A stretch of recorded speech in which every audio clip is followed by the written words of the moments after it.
times during COVID, when we're all sitting at home, it's sort of like a ray of light that we get to watch these amazing sessions when we can't all be together.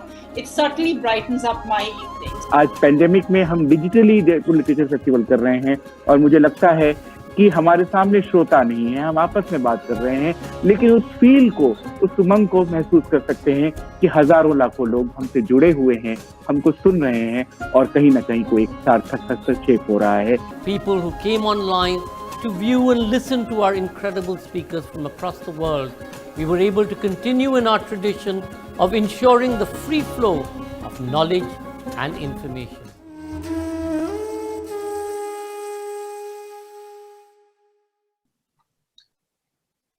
On behalf of Namita Gokhale, William Dalrymple, Sanjay Roy, and all of us here at Team Book Arts, I welcome you to this session of the Jaipur Literature Festival online series 2021, presenting The Sweet Indifference of the World. Peter Stamm in conversation with Anjum Hasan, presented in partnership with the Swiss Literary Days. Celebrated Swiss author Peter Stamm's recent novel, The Sweet Indifference of the World, translated by Michael Hofmann, is a melancholic meditation on memory, reality, and relationships. A tale exploring intriguing questions of singularity and agency, it follows the love story of two couples and their mirrored relationship separated by time.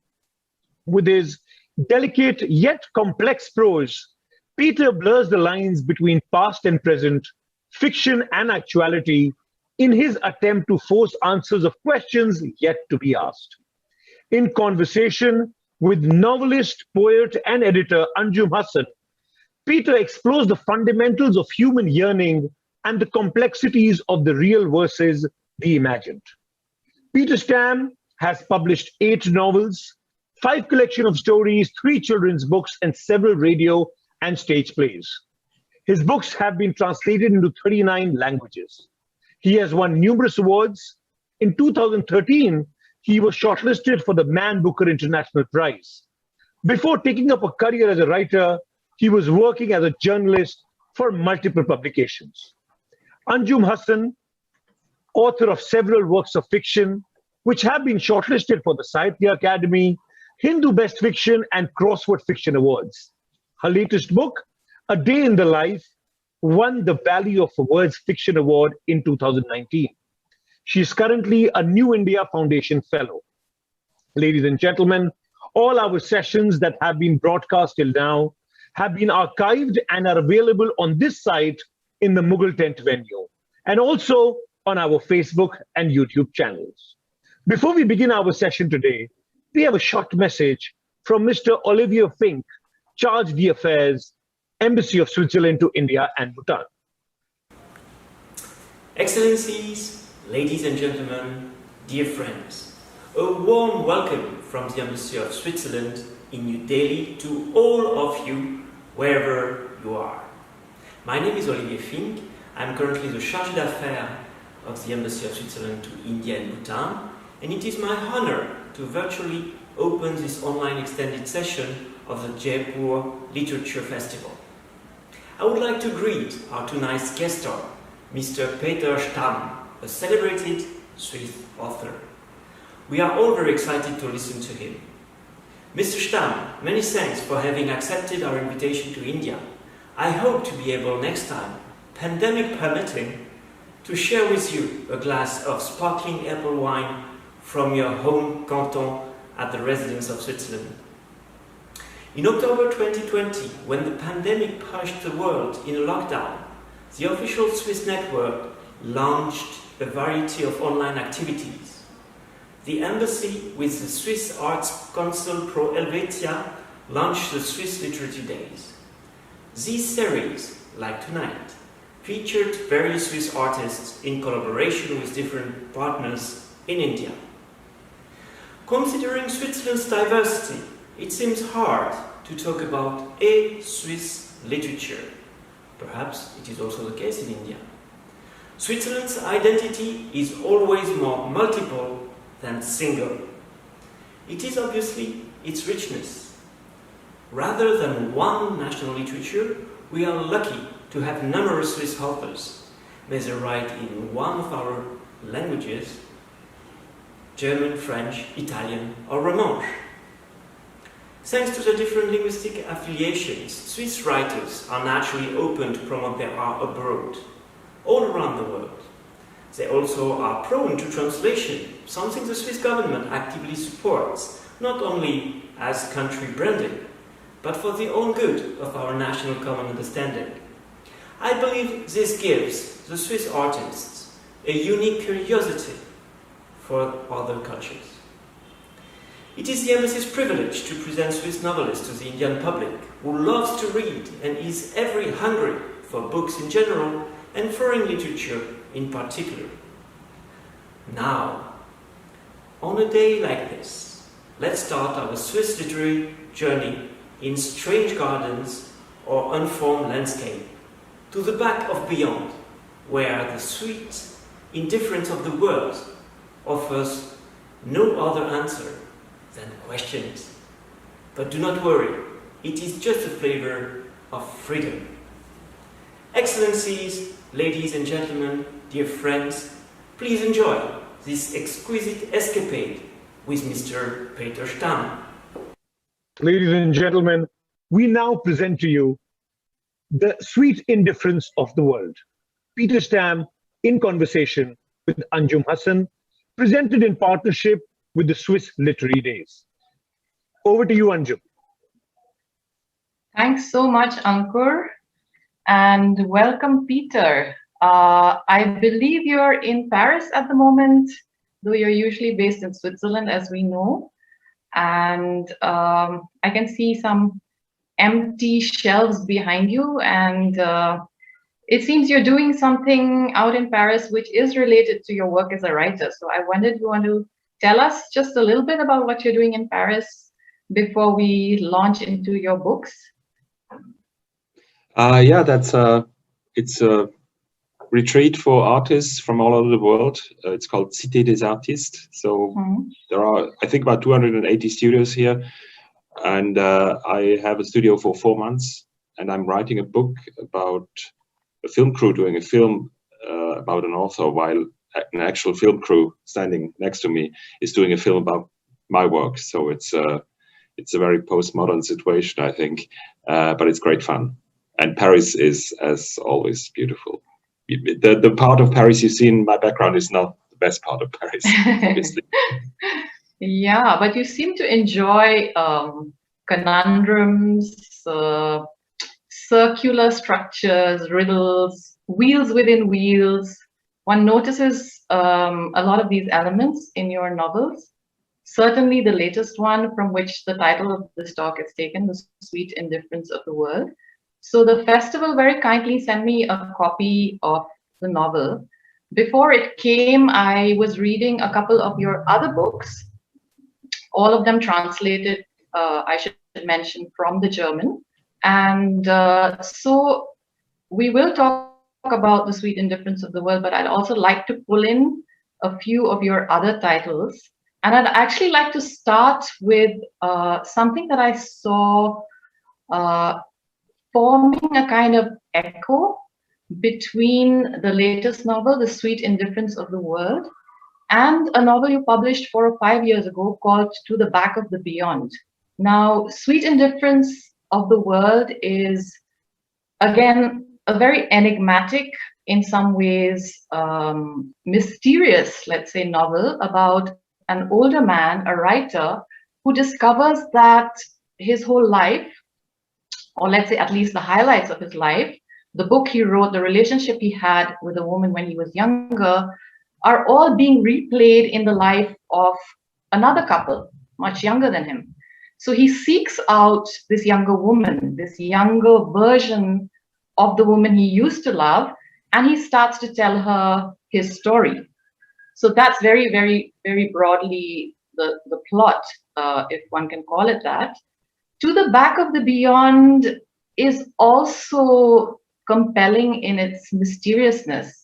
It's about a couple with 2 children who seem perfectly happy on the surface, except that very early in the book, the man Thomas just walks out of the marriage, of the family, of the home, starts walking across Switzerland, and then eventually beyond.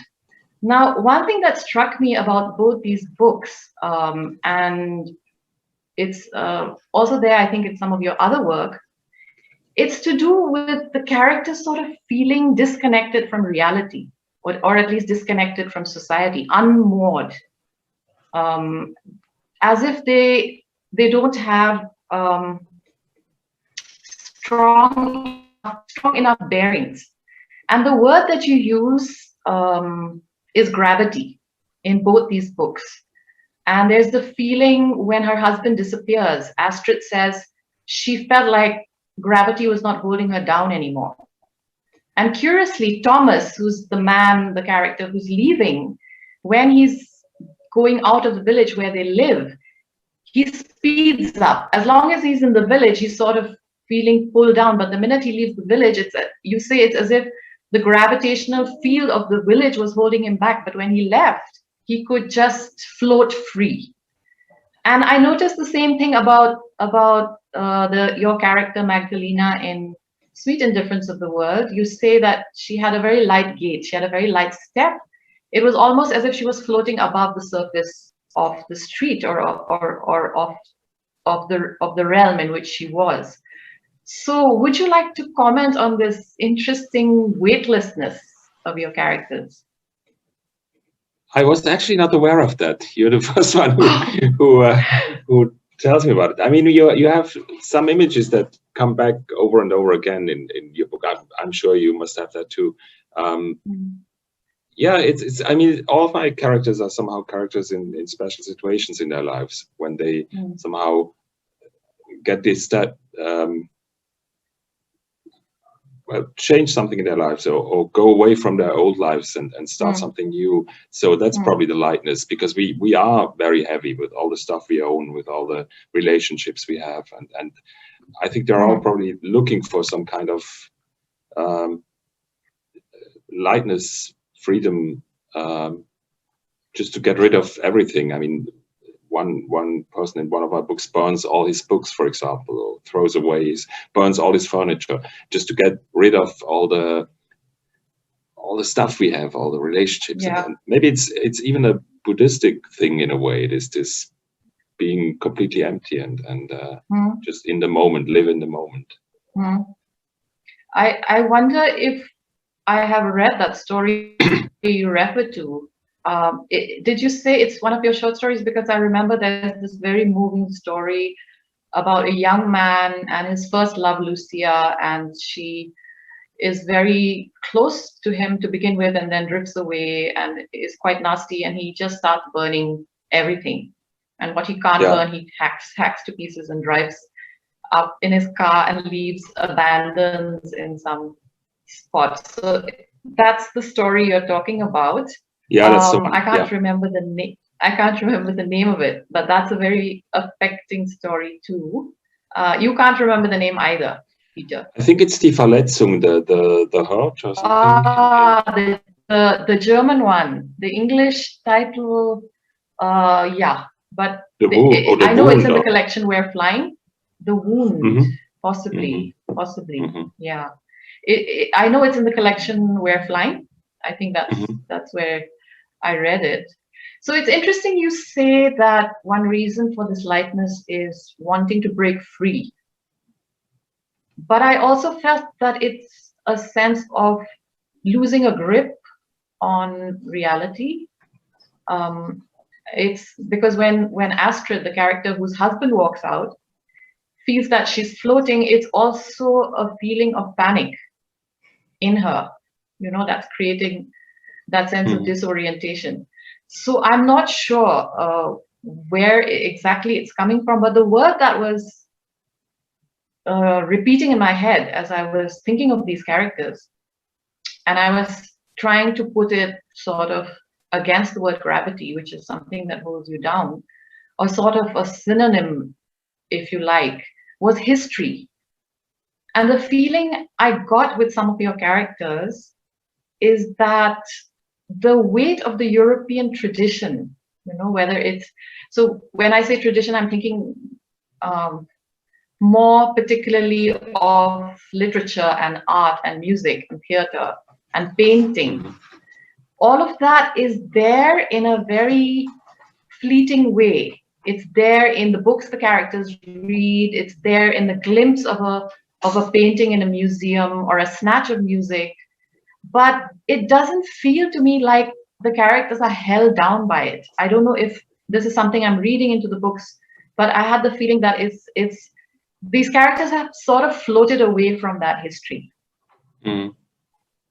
But I think if there is one thing that connects all my book, it's always this character that's looking for this kind of emptiness or complete freedom. But there is, of course, also, as you mentioned, there is also a fear of that, because it's a dangerous state. It's not because all our culture, it's not only a weight we carry, it's also a sort of security that we have. And so in a way, they at the same time, they are looking for freedom, but sometimes they also panic from that situation. So it's both, as many things. It always has both sides. So, do you think that tradition can be a burden in this particular sense, the weight of the European tradition, because your characters have different views on it? Yeah, I think so. Yeah, probably, yes. Because it's such a long tradition. I mean, you come from India, have an even longer tradition, and of course, it's also a kind of it's both. It's security, but it's also a burden. Yeah. I mean, we also, when it comes to society, to rules we have to follow, and sometimes we want to be free, but as soon as we are free, we are afraid that there is too much freedom. There's this one saying, I don't remember exact words, but it's also the connection between fear and freedom. Die Angst ist die Möglichkeit. Fear is the possibility of freedom. That's Kierkegaard, I think, the Danish philosopher. I think it's your character in All Days Are Night, if I'm not mistaken, Gillian, who says that when she's coming out. It's in more than one of my books. So I've Interesting. used it again. Yeah, I've used it again and again. Fears the possibility of freedom, but what is this freedom made of? What is it constituted by, or what are you freeing yourself from? Is a question to me, because you also are describing characters who are already free in one sense, aren't they? Yeah, I think it's the freedom of the passing of time, mainly. Because all my characters suffer from time passing, from well, we all do in a way, I guess, because we will die one day. So so in a way, whatever they try, and I think it's to somehow stop time. Stopping time can also mean like stepping out of your life and just being in a neutral situation where you have, for example, the man leaving his family. In my view, he's leaving his family because he can't support that his children will grow and will someday leave the house. So in a way, by leaving his family, they stay in his mind and they stay the same and they will never grow old. But that's just one way to read the book. To look at it, because the other thing with your books is that you don't let on very much of motivation. There's a lot of activity. You describe very graphically what the characters are doing in a particular moment, but much less what their deeper motivations might be always. So there is a sense of mystery created through their actions, even through things they might say to others, but not necessarily what they're saying to themselves. So there is. Well, I mean, I can't see inside my characters. I somehow meet them as I would meet a person in the street. So I can only watch them, observe them, and try to understand why they do this, why they say that.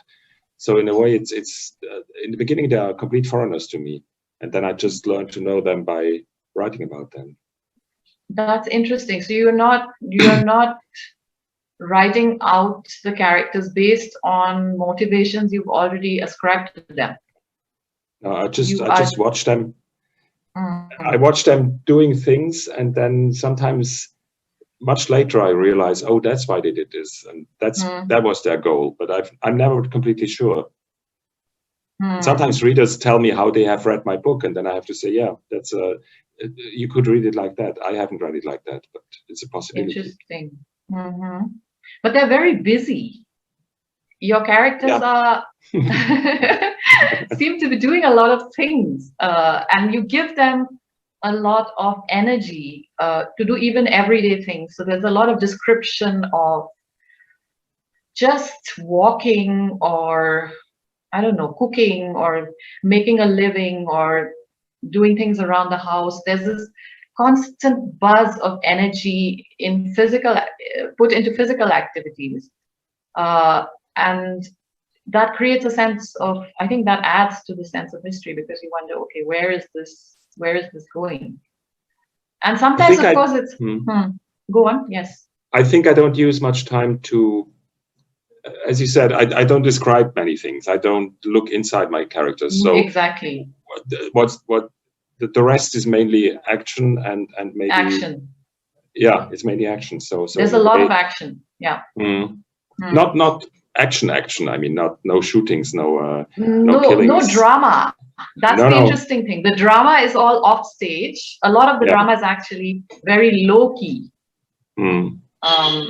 It's very, very choreographed everyday things that they're doing. Even if it's something like pouring wine into a glass, or opening a door, or there's a lot of that very beautifully noticed detail, which I found very interesting.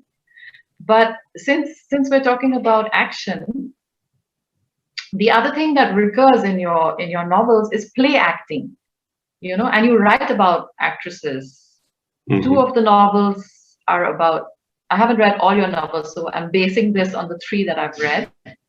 But All Days Are Night is about an actress who then becomes a TV presenter and is in this very painful accident, very devastating accident, which destroys her face. And she discovers when she's recovering that her whole life up to this point was a performance. She has this feeling of waking up to reality, as it were. And your latest novel, Sweet Indifference, is also about an actress in some ways. And her partner, her lover, feels that he's never sure if she's really herself or she's acting a part. And sometimes you feel even Magdalena, the younger woman, isn't sure herself. And I noticed this also in Back of the Beyond, this feeling that Thomas, when he's walking across the countryside, things start to feel very performative to him. He asks himself, how are all these people doing these everyday things as if they mattered?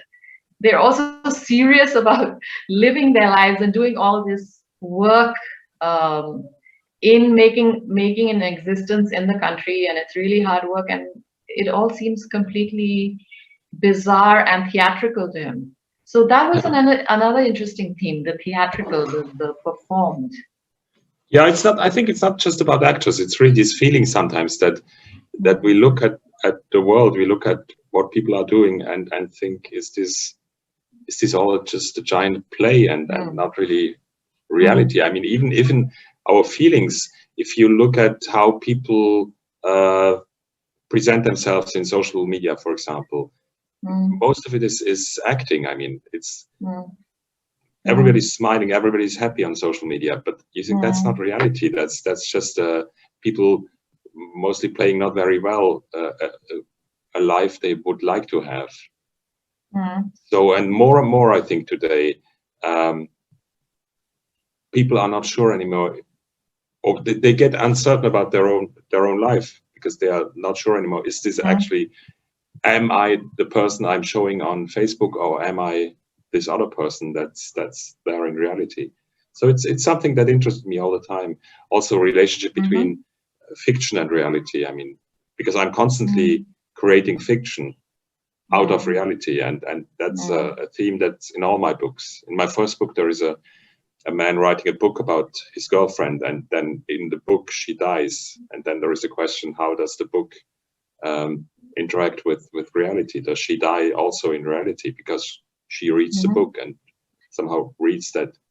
It's getting very complicated. And this first book is connected to the Sweet Indifference of the World. It was actually inspired. It sounds a little similar. Yeah, it's actually inspired by a film made after Agnes, my first book. And I met the actress who played my character 16 years later.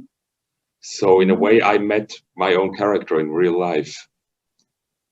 But she was different, of course. She was, I mean, she was playing that role, but she was also a living person and had her own interpretation of the character. So we had many discussions about the character and my version and her version. So that somehow inspired the book. And I also wanted to, in the first book, in Agnes, we think that the woman is dying. And in this second book, it's like a second version of the same book. I wanted the woman to, say, win and not follow the man's fantasy or imagination. Because here she, in the Sweet Indifference, at some point the actress just says, I'm not playing your games anymore. I'm a free person. I'm not doing what you expect me to do. So in a way, it's a kind of she becomes free of the fantasy of the man, trying to manipulate her in a way. Creator. But that sort of reminds me of a question I had at the beginning, but I will come to it now. I think it's a good time to bring it up because we were talking about freedom as well, and now you're talking about this woman breaking free from the clutches of the man's imagination, shall we say. But one thing you come back to very often, which almost is a theme in a lot of your work, let's say the drama, however low-key it is, will be different. There will be different things going on. But I think the energy is often coming from the relationship between a man and a woman. That is driving a lot of the stories and the novels. And I wondered what that was about, because there is a lot of, there are marital relationships that are working or not working, partners that are breaking up and getting together again, sexual games. I wondered if you thought that that relationship between the man and woman still has potential.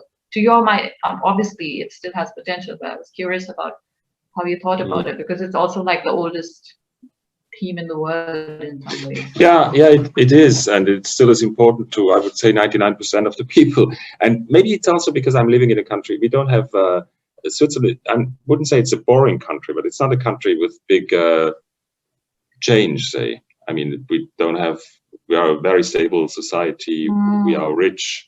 So the main problems of Swiss people is probably it's relationship problems, it's health, and yeah, that's about it.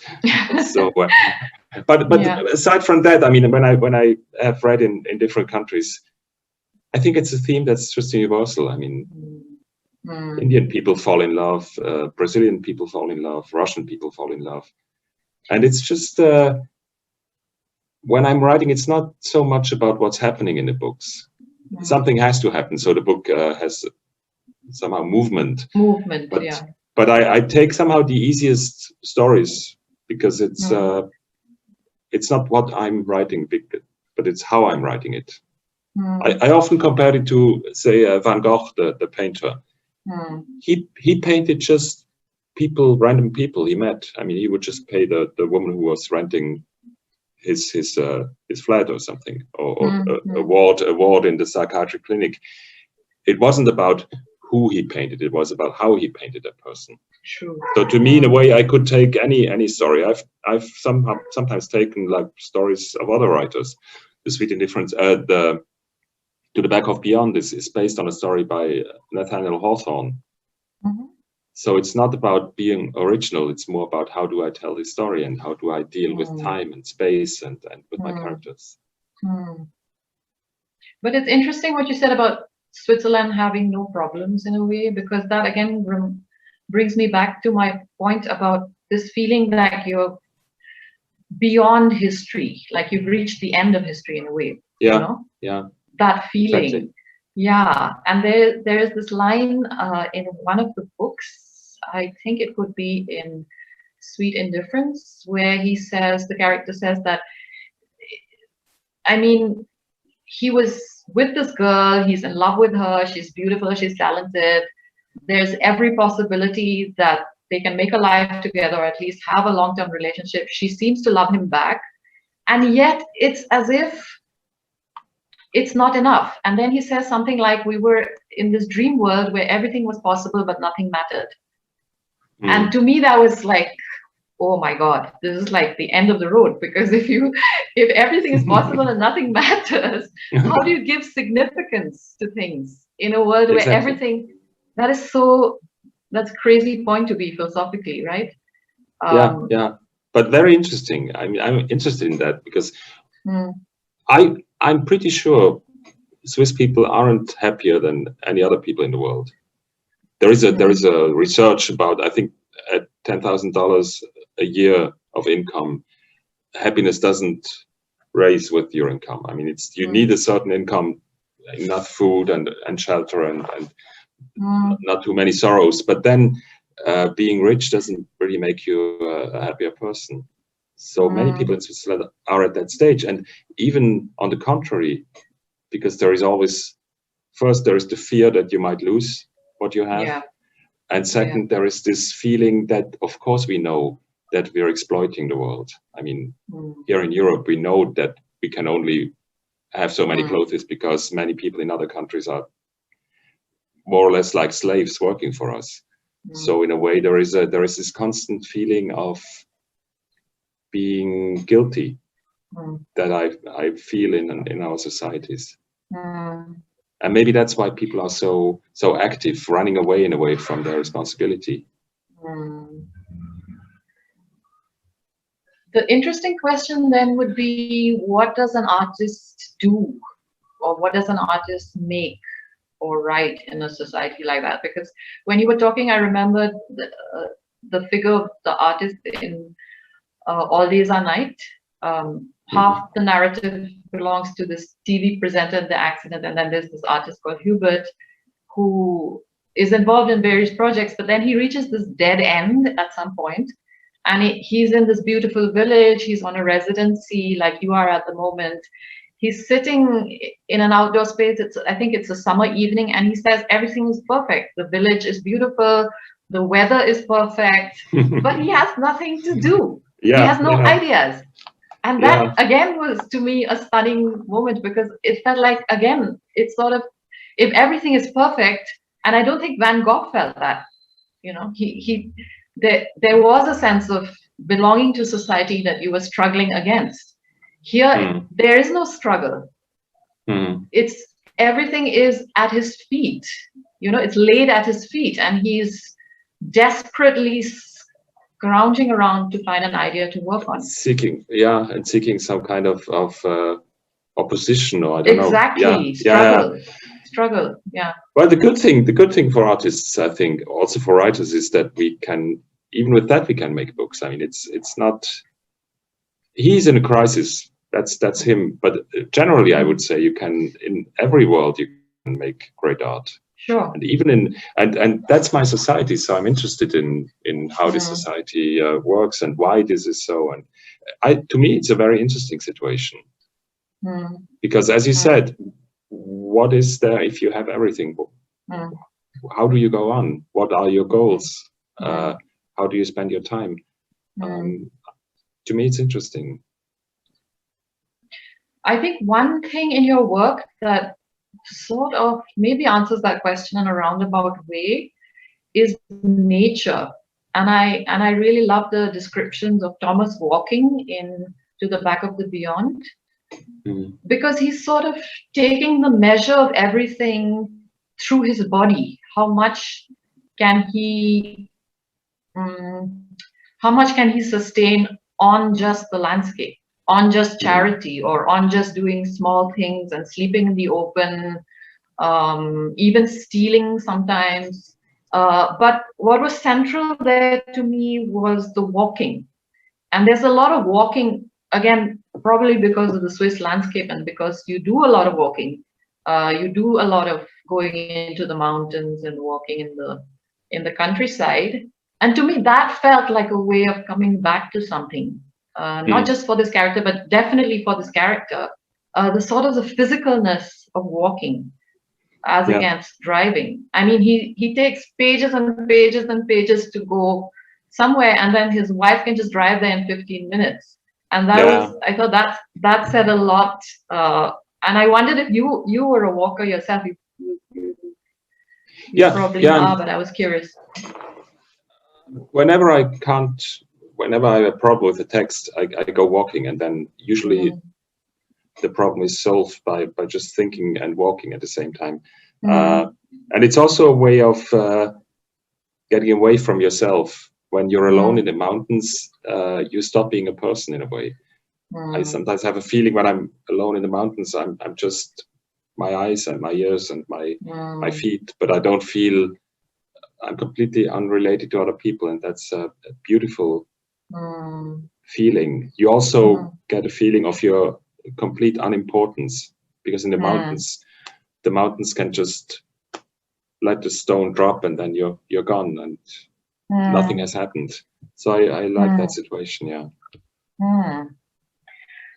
Okay, I have a message saying that we just have a few minutes more before audience questions. But I did want to ask you about translation, because all of your work, I think, if I'm not mistaken, is in English, has been translated into English.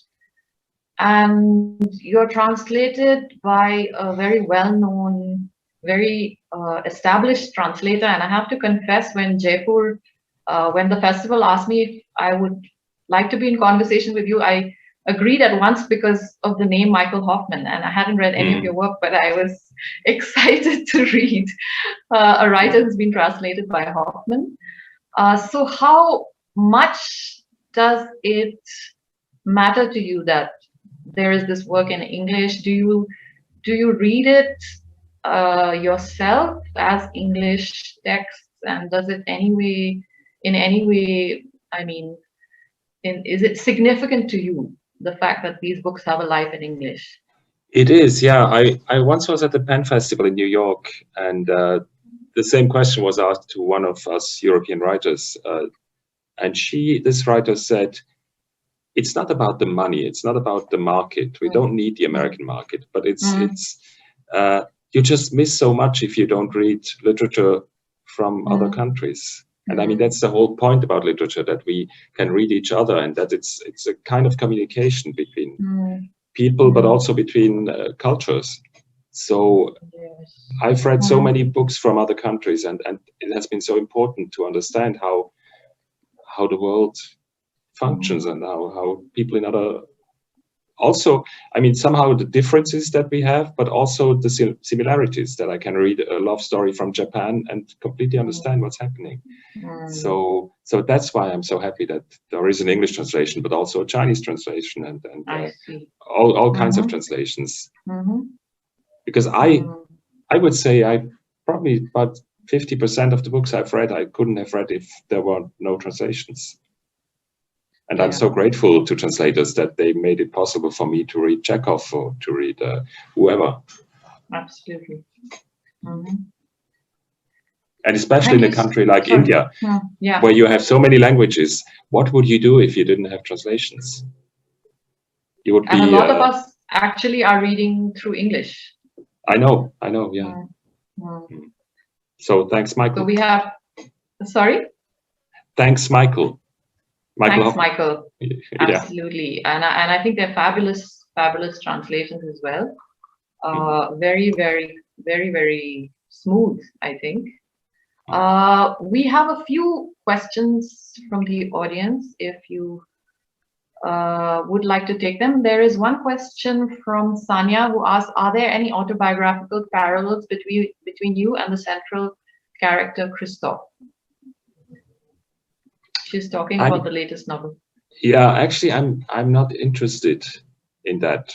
I'm not asking myself that. I mean, I'm not my characters, that's for sure. But I do take elements from my life sometimes and use them as material, but it's never to tell anything about me. I'm not interested in talking about me or writing about me. So I use all the material I can find, whether I find it in other people's lives or my lives or in books or in the newspaper. And yeah, he might have some similarities with me, but also with other people. I know.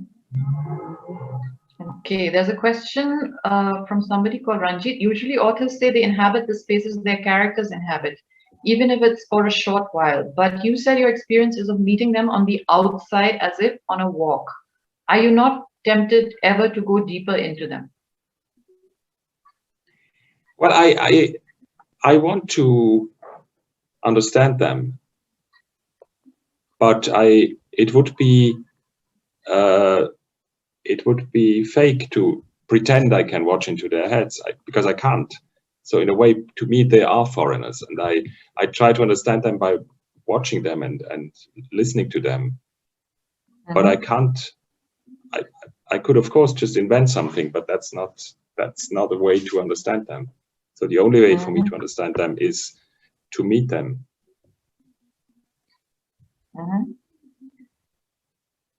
Okay.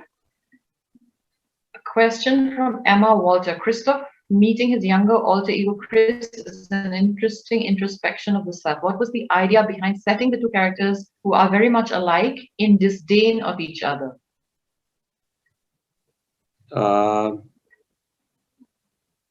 In disdain, I don't exactly understand what she means. Yeah, what she means is that they don't quite like each other. Oh, I see. Yeah.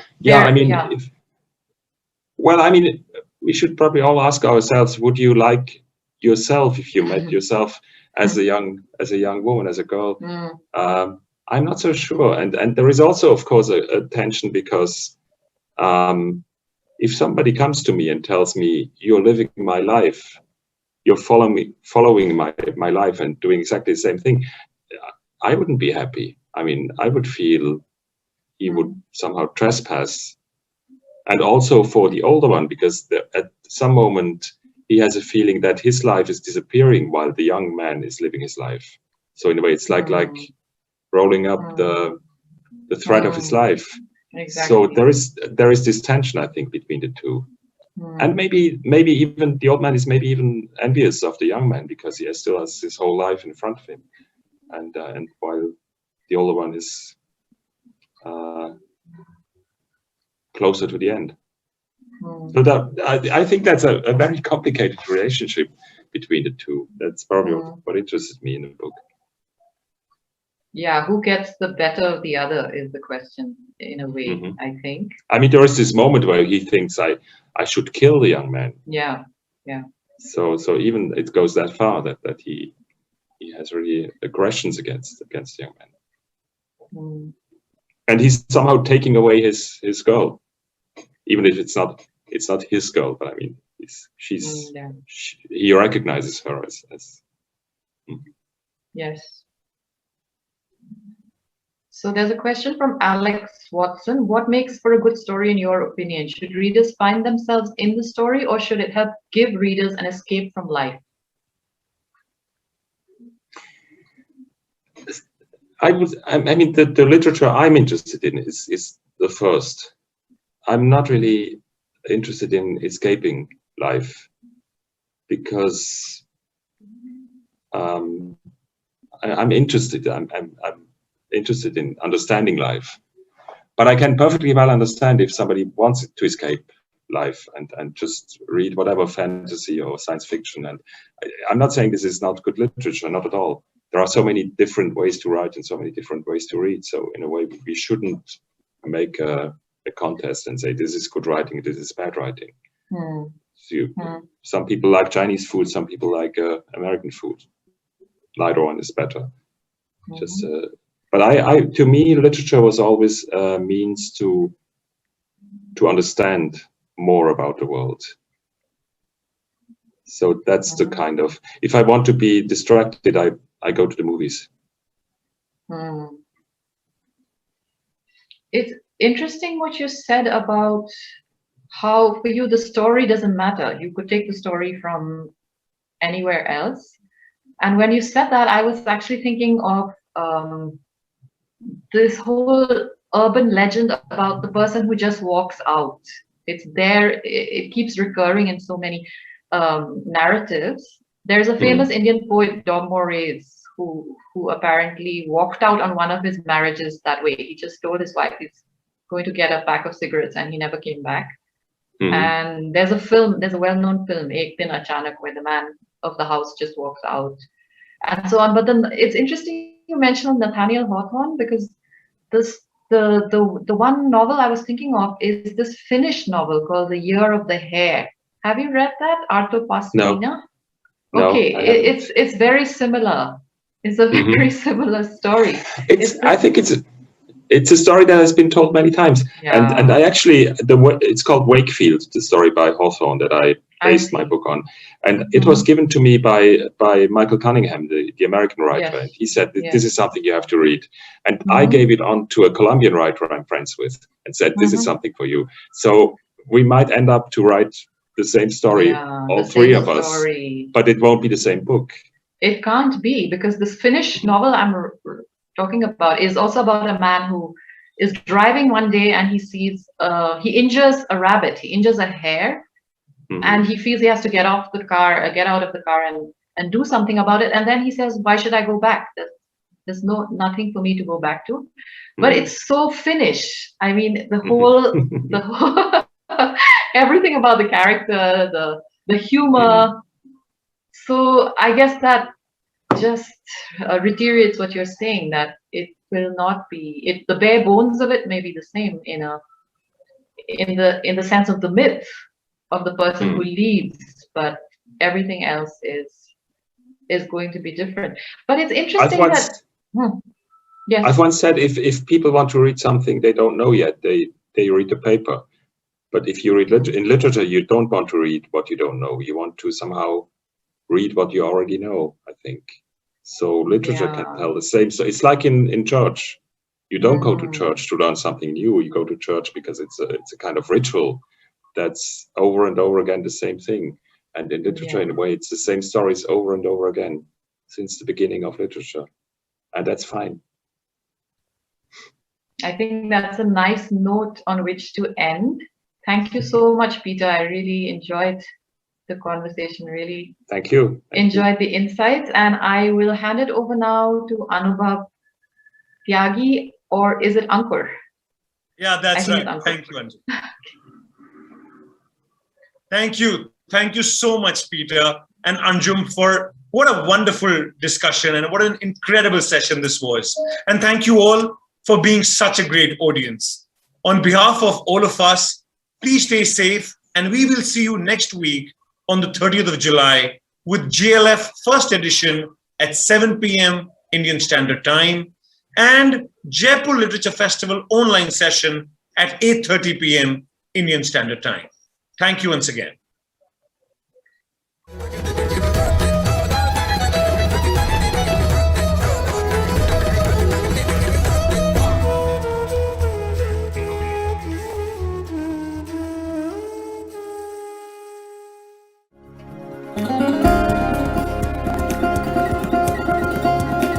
In these times during COVID, when we're all sitting at home, it's sort of like a ray of light that we get to watch these amazing sessions when we can't all be together.